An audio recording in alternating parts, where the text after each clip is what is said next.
welcome to my in-depth look at this month's new moon in the sign of Leo, and it's on the 4th of August and it's Sunday. So before I kind of dive into what this new moon could represent, because we have an interesting month coming up, we have a lot of configurations and transits and conjunctions which are going to be pretty potent. And Leo, where the sun is, and of course currently where the moon is pretty potent anyway. First of all, the sun and the moon are at 12 degrees and 33 minutes of Leo. And Leo, of course, is a fixed fire sign. So while you fix that in your head, the wonderful Jerry is going to make the chart magically appear above my left shoulder. I hope. No pussycats today, but maybe they'll appear later.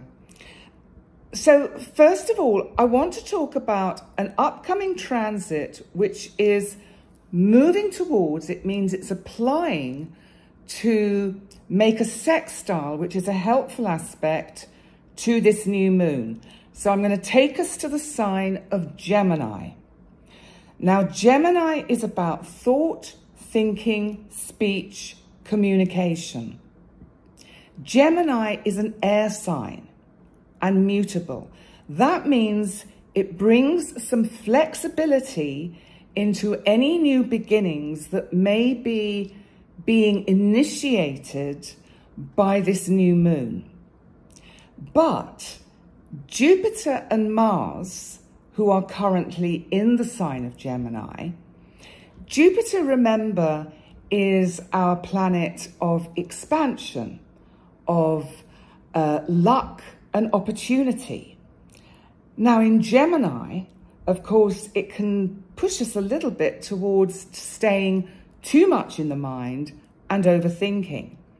Now, Mars, our planet of energy, action, war, sexuality, aggression, assertion, is creeping ever so closer to conjunct Jupiter in Gemini. That's going to be quite a clash, because if you think of that Jupiter energy expanding the Mars energy of trying to be assertive, anger, trying to get one's point across. Fortunately, it's a sextile to the new moon. So this tells me that if you are trying to discuss important ways forward in plans that you have for the future, that this Mars-Jupiter energy could help you to actually see a way through what can sometimes be confusing when we are in a mutable sign like Gemini, because mutability makes us sometimes a little bit too flexible, a little bit too seeing both sides and never being able to make a decision. So somehow we need to find a way to ground that energy of the air energy of Gemini, excuse me, to set a course for the direction of where you want the energy of this new moon to take you. So let's have a look at what else is going on in this chart, because there is some quite interesting energy going on. And as I just glance at my notes, now Pluto, that is currently, of course, retrograde in Aquarius and is literally nearly dipping back into Capricorn, where it's going to do a kind of quick, sharp, clean-up act.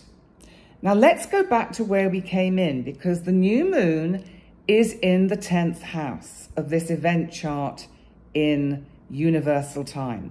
The 10th house, I'll just remind you, is about government, it's about leadership, it's about being out there on the public stage. So what do we make of this? Because by zodiac, the 10th house is a Capricorn house. So Capricorn is ruled by Saturn. So we have to keep all this information somewhere in our kind of filing system of our brain. Pluto is about to go back into Capricorn. Now, Pluto, the planet of transformation, of beginnings and endings, is on what we call the IC.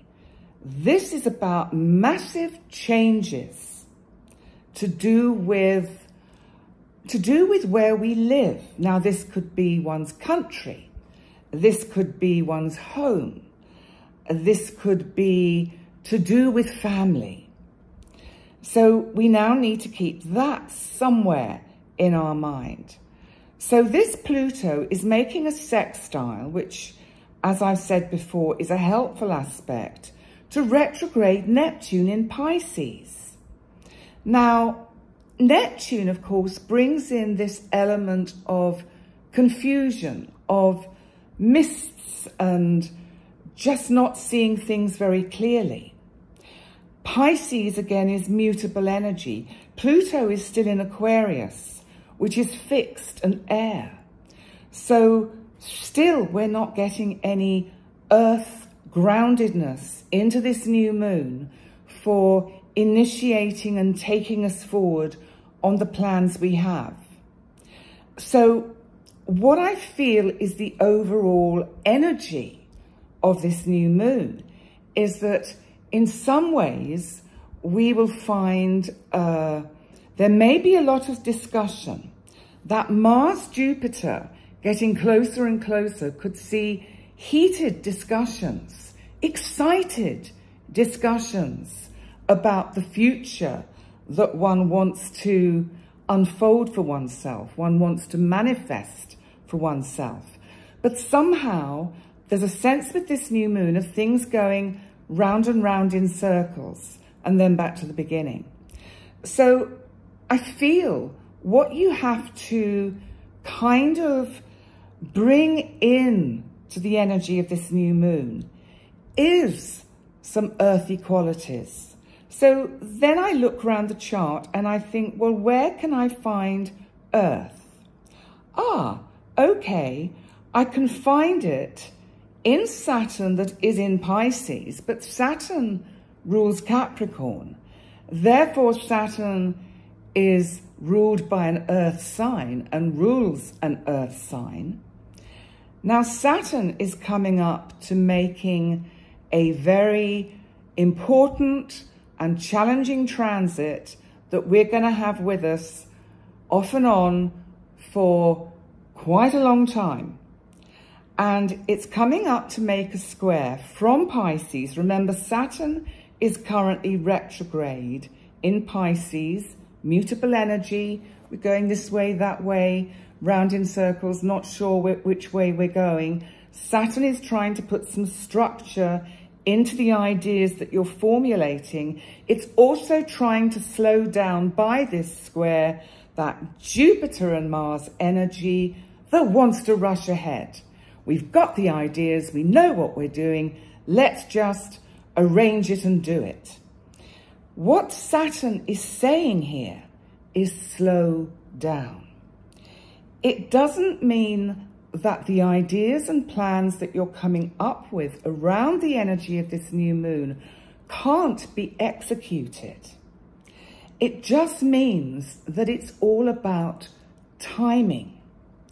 Timing is key in life. Timing is key in life in general. And so really what this new moon is suggesting as it introduces this Mars-Jupiter energy conjunct and the Saturn-Jupiter square is be mindful of Saturn in that sign of Pisces. Don't get lost in the minutiae of the details in Gemini. Don't get lost in the fantasy.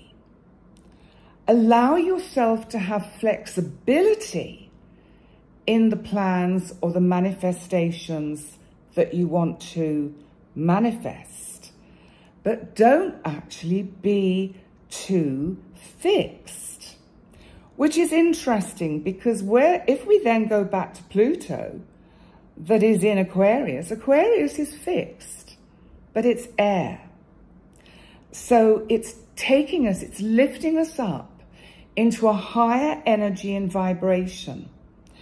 And Pluto is already forming a trine to Uranus in Taurus. It's not exact, and it's a kind of future coming transit that we are going to have to navigate over the next few years, really.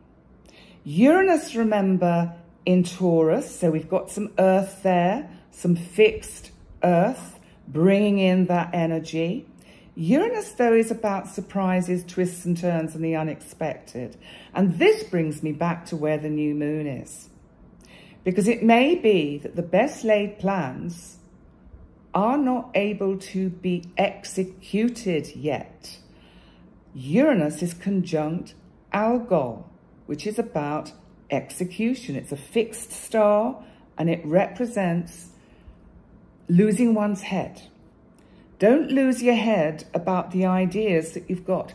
Don't get frustrated if they can't be initiated straight away.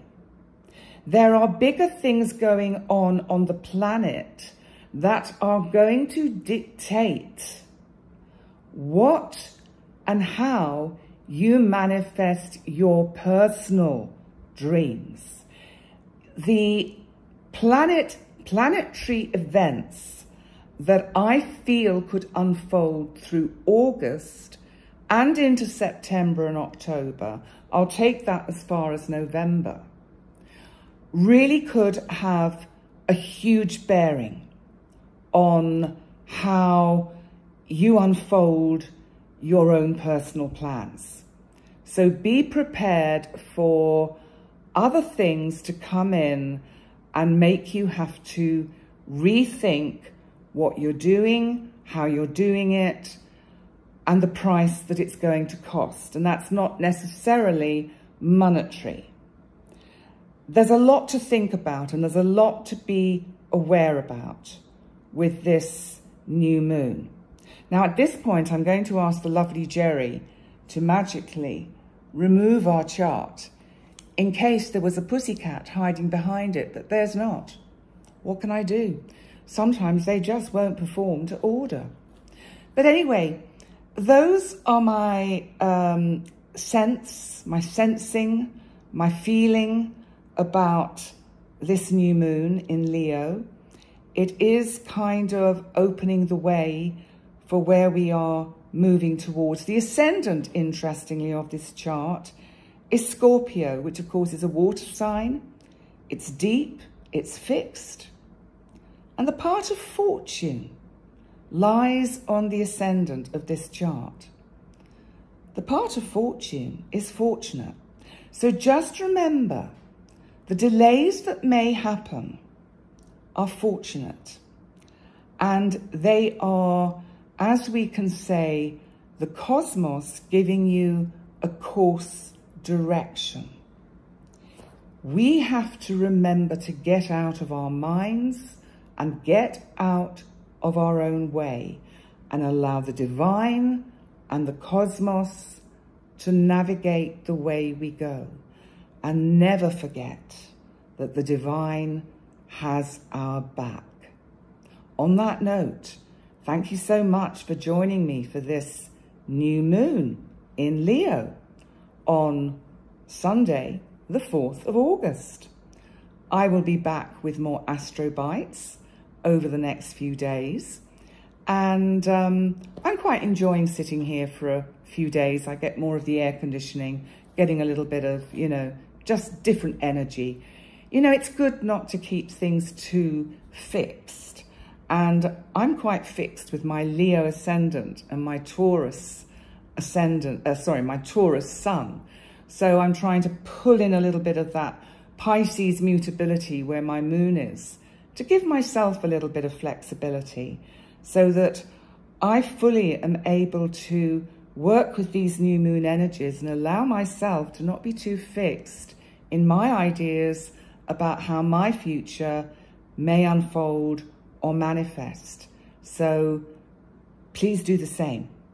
So remember to like, comment, subscribe, and thank you all for all your wonderful comments, well wishes, healing sent, all absolutely hugely, hugely appreciated and accepted with massive gratitude.